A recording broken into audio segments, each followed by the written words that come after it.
This is a special video Vacation Bible School brought to you by Beautiful Savior Lutheran Church. This video is for anyone who couldn't make it to in-person VBS but still wanted to join in the fun. Our theme this year is Treasured. You all are a priceless treasure in the eyes of God. Today, on day one, we'll be singing some songs, hearing a Bible story, watching a video with stories about kids like you, and making a craft project. All right, have fun everyone. Remember, God knows you, and you are treasured.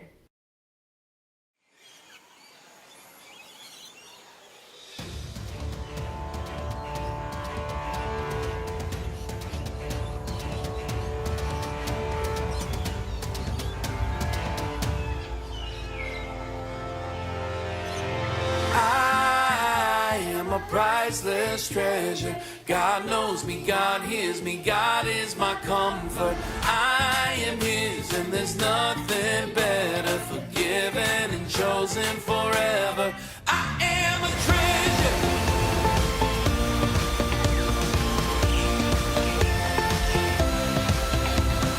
I am a priceless treasure. God knows me, God hears me, God is my comfort.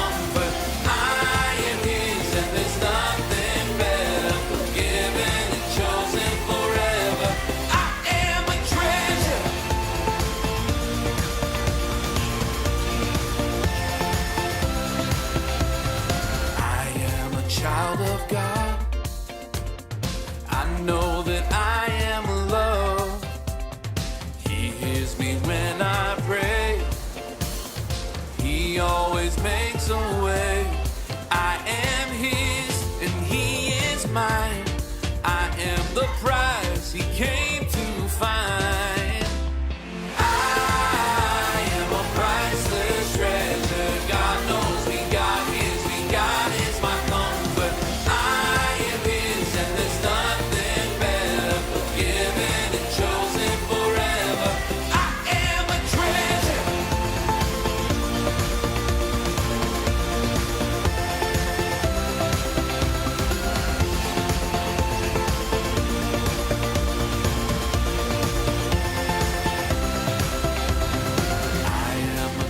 Of God, I know that I am loved. He hears me when I pray. He always makes a way.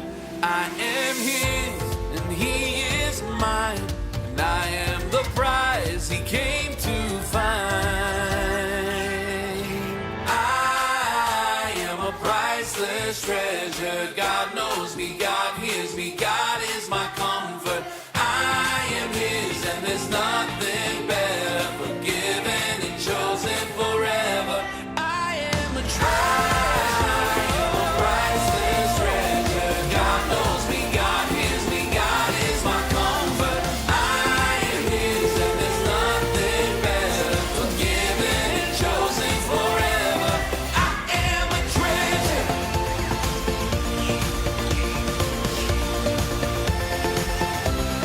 I am a treasure.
glad you could come to my house today.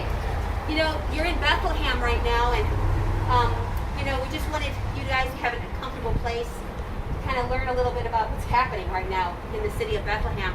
But before we get started, I want to share with you what our Bible point today is. See if you could read this with me. God knows me. God knows me, and God knows you. He does. He knows everything about you. And that's what I love about this Bible passage. And let's see if we can read this together. Oh Lord, you have examined my heart. Hey, what does it mean to examine? What does it mean to examine? Do you know? Examine. When somebody examines something, what are they doing to it? They have the object in front of them and they're examining it. What are they really doing? They could be seeing it. X-ray, really looking at it for the details, right? They're looking at it very closely. And you know what? That's what God's doing. It says, oh Lord, you have examined my heart. That means He's looking at your heart very closely to see what's in it. Yeah. He wants to see how much you love Him, right? And it says, oh Lord, you have examined my heart and know everything about me. And that's found in Psalm 139, verse 1. Well, today we'll hear a story about what this means for us, okay? But first of all, I want to tell you, I have some good news. We're going to be getting a new king today. And Samuel is here. He's a prophet, a messenger for God. And he's out looking around for our new king. We have a king right now. His name is Saul. Let me tell you, he's not a very good king. He's very mean. And he's not obeying God. So God decided we need a new one. And he told Samuel, his messenger, to go and find a new king. And so that's what he's doing right now. In fact, he's next door right now at my friend Jess's house. Wait a minute. Is anyone here? Oh, yes. Come on in. Who could this be? Well, hey, it's Samuel. Hello, everyone. Hey, Samuel. We're really glad you're here. Wow. So what were you doing? I was over at my friend Jesse's house. God guided me there to pick the next king for Israel. Oh, wow. I know. The next king for Israel probably was somebody who was really tall, right? Hey, let's stand up. Let's see who the tallest is. Okay, the next one is the tallest person here. And I think it's a tie here between these two. Was it the tallest? No. Oh, no. Can you say no? No, that's not who God chose. Okay, sit down. I know. It was the smartest. Hey, I bet you guys can do this. What's 1 plus 1? 2. Okay, how about this one? 5 times 5. 25. Okay. How about this one? 11 plus 19 plus my age plus 100 plus 500. That's too hard. Okay, no, it doesn't matter. Not smart. Was it the smartest? No. No. It wasn't the Not smart. the smartest. I know it was the most beautiful. No, Girls, it wasn't stand up. smart either. Girls, stand up. Stand up. It was the most beautiful. I'm sure of it. Was it the most beautiful? No, it wasn't that. How about the most handsome? Was it the most handsome guy? Stand up. No, it wasn't No, the most it wasn't the handsome whole. either. You're all gonna sit down. Well, then you're going to have to tell us if it wasn't because it was the most handsome, or the most beautiful, or the smartest, or the strongest. What could it possibly have been that made God choose the new king? Well, let me tell you the story. I backed up a little bit, and before I went on this task to find the new king, I prayed to God. I said, Lord, please guide me. Please point out the next king for Israel. Make me your servant. And just help me to do the right thing. You know, boys and girls, that's exactly what a leader does. When God asks you to do something, He doesn't want you just to go in and do it. He wants you to stop first and pray and say, Lord, give me direction. Help me. Show me. Lead me and guide me.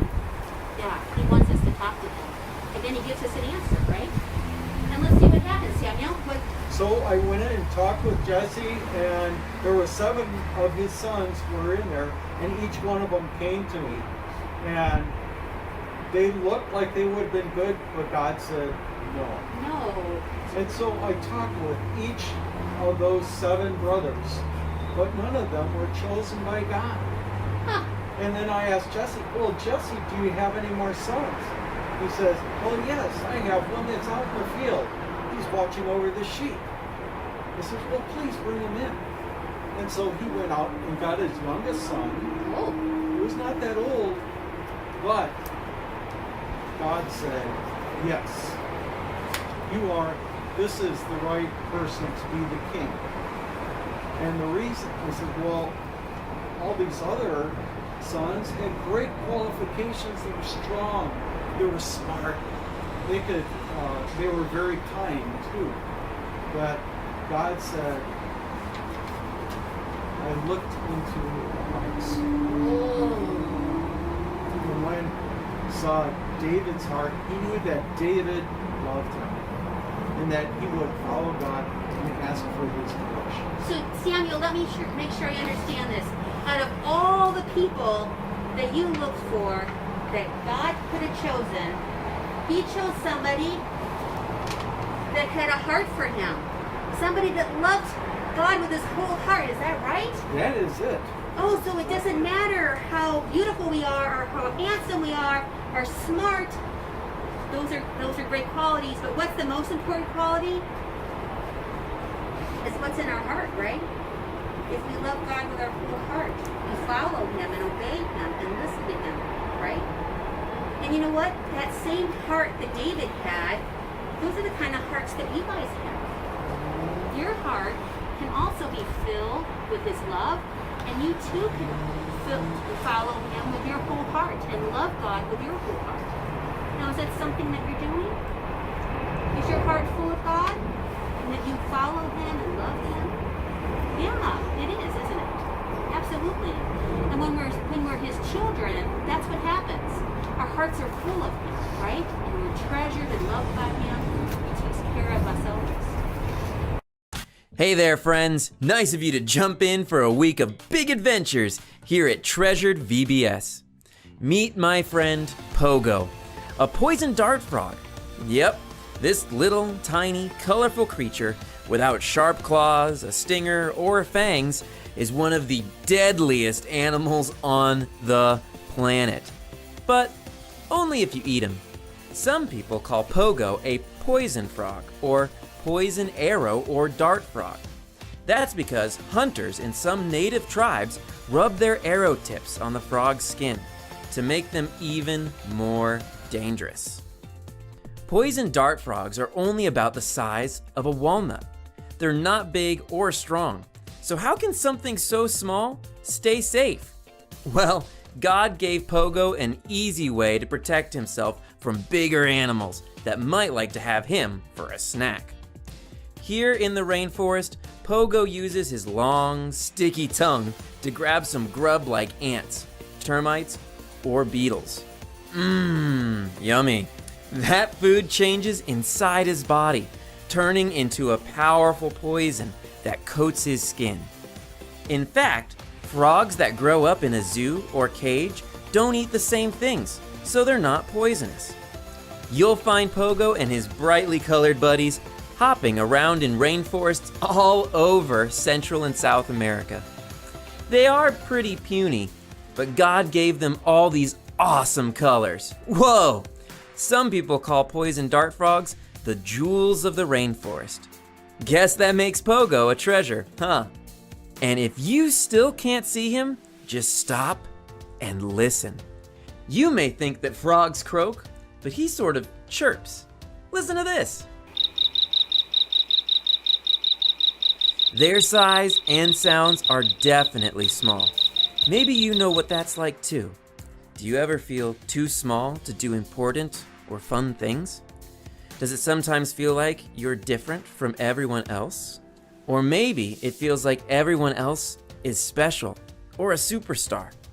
You might even be heading to a new school where no one knows you.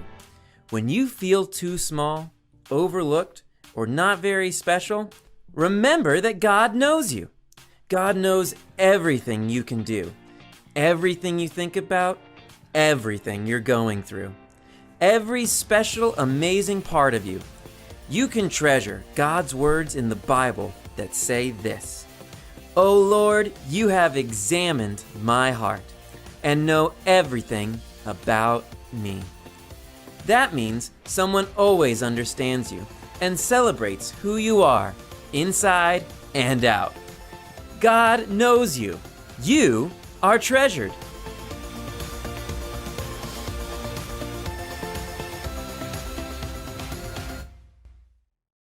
And we already know, we've talked about earlier, that are you a treasure to God? Yeah, and you, and you, and you, and all of us. Well, so if we are treasures, we just said we might need a treasure chest here. So today that's what we're going to make, is a treasure chest. So look at, the lid comes off of here. And when you get your treasure chest, what I want you to do is to take out the stickers, but don't take out the pencil or these other papers because they might blow away. And they're actually for you to do at home. This is a little picture of what these papers are supposed to look like. It's a puzzle that you can put back together to see if you can make it look like a bigger version of this. The pencil is because on the back of the puzzle pieces, it's blank. And so when you have some time at home, if you sit down and think about things that you know you've learned about God, or things that God knows about you. Because what do we know that God knows about us? Everything. Have you ever thought, I picked up this little piece of hair here, and I can't even count this many hairs, but God knows how many hairs there are on my whole entire head, because I'm that important to Him, and so are all of you. So, once we get our boxes, we're going to take out the stickers, but what are we going to leave in the bottom? The papers and the pencil. And then you're going to just put the lid back on. Because when you decorate your treasure box, you need to have the lid on so that you make sure you don't put stickers up too high. Because you know what? Can you look up here a second? If I put stickers up here, I'm not going to be able to get the lid back on.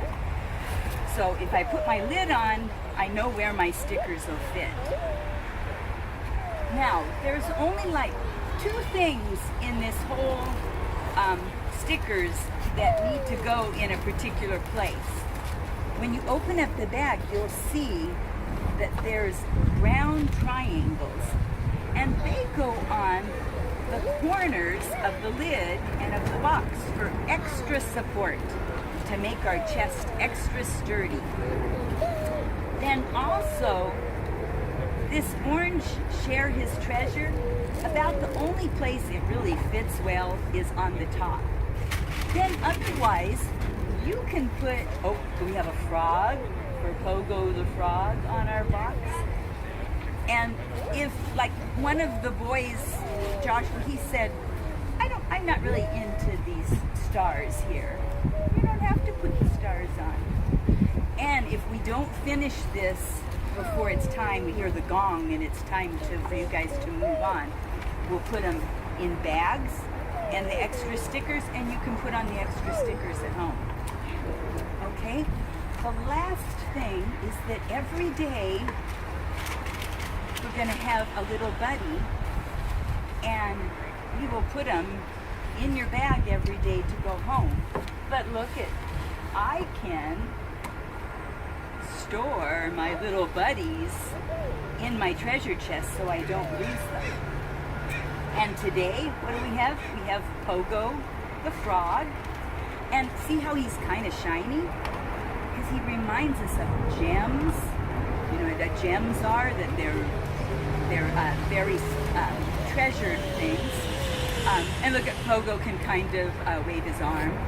And on the bottom, in case you're like, whoa, I know they said that Bible verse a million times, but I can't remember it, you can read it right off the bottom of Pogo. And Pogo can stand up by himself. And then you'll have a whole set of all the animals to play with by the end of the week. Okay, so go ahead and put your lid back on. And then take your sticker parts out. And like I said, if you put the brown ones on first on the corners and your big one on the top, then you can decorate it any way you want. Hi, I'm Sam. I'm 12 years old. So in my family, I have my mom, my dad, and then my two brothers, Eli and Josh. I have a couple pets. I've got my dog Albert. In my room, my brother keeps his pet, Scruffy. He's a mouse. Every day I do my homework, I do my practicing and for piano. On Mondays I mow the lawn. Thursdays I do my laundry. And then Fridays we don't have anything. I have several hobbies. One of them is card collecting. I also love to play baseball. I love board games, especially ones that have to do with strategy.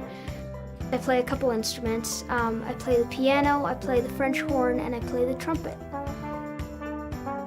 My favorite instrument to play is probably the piano. I really love just hitting the keys and plucking out a song. But Sam's favorite hobby is collecting and solving Rubik's Cubes. Rubik's Cubes are puzzles with different colors. The goal is to get all the matching colors to one side. I have 38 Rubik's Cubes right now and 27 different kinds. I first started solving Rubik's Cubes when I got one for my birthday, and it took me about 2 days of solid work to figure out how to do it, and a lot of tears too. The real motivation behind learning how to solve it was I wanted to compete with my friend. He also solves Rubik's Cubes. My fastest time for solving a regular 3x3 is 33 seconds. This guy is definitely my hardest one. When you turn it the right way, the colors shift, and it's pretty difficult to solve. This one is my gear ball, and when you hold it and you turn one side, the gears make you turn the other side too. This one is a shocking cube. When you turn it the right way, it will shock you, and it's given several of my friends quite a scare. I really do enjoy solving them.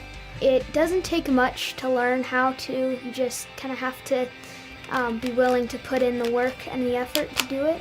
Done. My average time is about 45 seconds. My fastest is usually around 33 seconds maybe. Let's see how fast Sam can solve one today.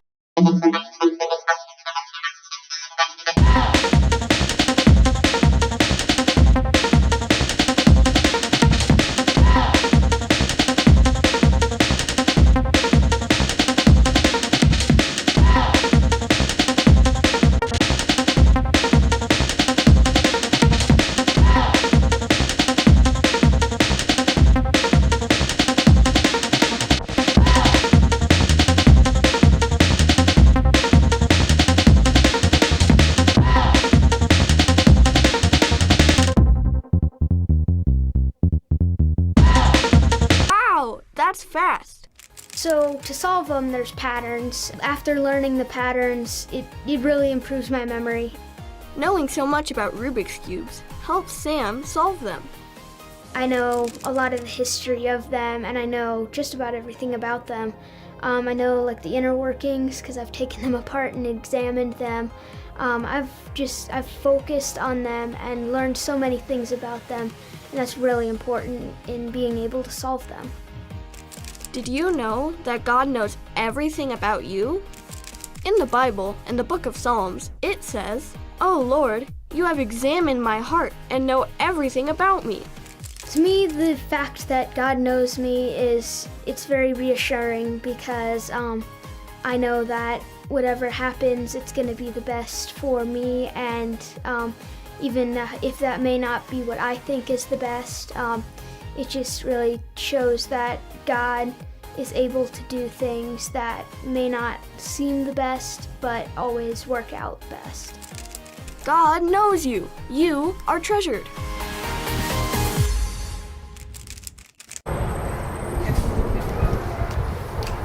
Looking at Rubik's cubes, right? We have what, 38 Rubik's cubes? 27 different types and 38. Yeah, 38 Rubik's cubes, 27 different types. Awesome. And have you guys ever played with Rubik's cubes? Oh, I never actually finished. Well, actually, I only finished one. I only finished a Rubik's Cube once. You only finished one once. Are they easy or are they hard? Oh, that one is definitely hard. You have to turn them. It took me at least 10 minutes per day. I fixed it. Okay, so you took 10 minutes for several days until you got it right? Yeah. Yeah, it's quite something, right? Something really hard that he was able to learn. He actually memorized the patterns and was able to do Rubik's cubes. All right, I want you guys to think in your heads what's something you guys are really good at, a hobby that you like, or something that you know a lot of. Joshua? Basketball. It's basketball. Awesome. Yes. Piano. Awesome.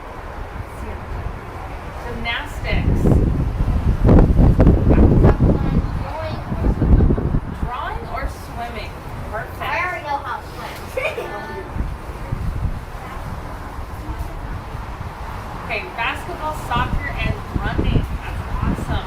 Did you guys know that God not only knows all that, but knows everything about you, knows how many hairs are on your head, knows what you're going to do tomorrow, knows what you're going to do 10 years from now, knows what you're going to do 20 years from now?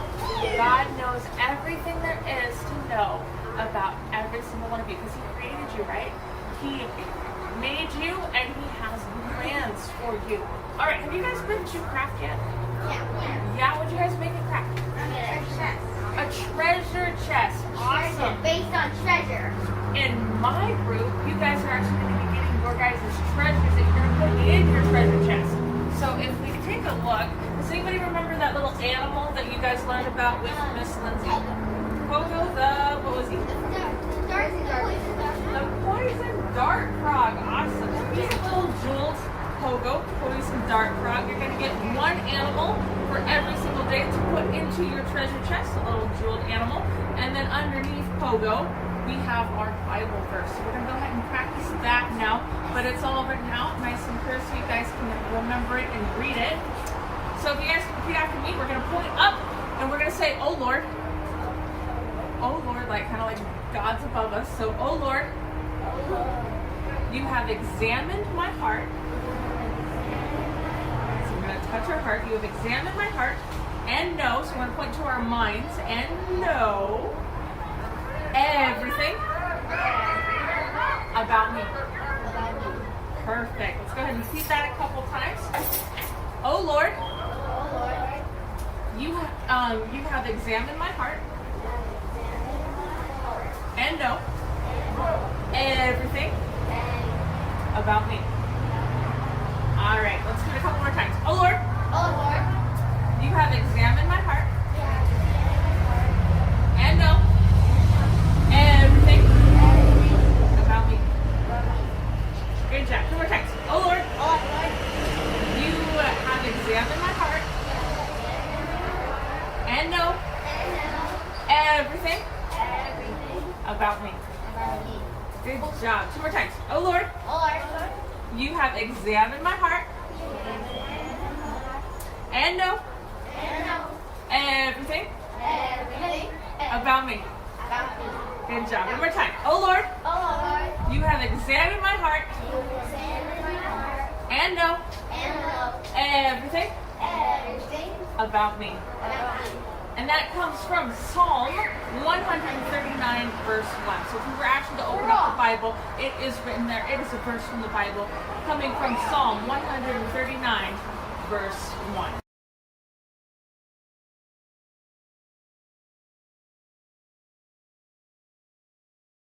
In today's Totally True Bible story, we meet a prophet named Samuel. God told Samuel to go to Bethlehem to pick a new king for Israel.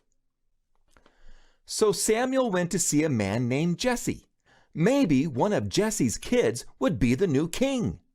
Samuel thought maybe God would pick Jesse's tallest kid to be king. Or maybe Jesse's best-looking kid would be king. Jesse's bendiest kid might make a good king. Or the fastest one. Maybe God wanted a king who could jump high. Or maybe God wanted Jesse's smartest kid as king. But God told Samuel that while people may judge by appearance, God looks at the heart. And looking at the hearts of Jesse's kids, none of them would make a good king for Israel. Except one of Jesse's kids was missing. It was David, who was out taking care of the sheep and goats. Samuel asked that David be brought to him. When Samuel saw David, he got a nudge from the Lord. "This is the one," God said. "Anoint him." Samuel poured oil on David's head, and Israel had its next king. God knew David, and guess what? God knows you too. God knows everything about you and loves you with all his heart.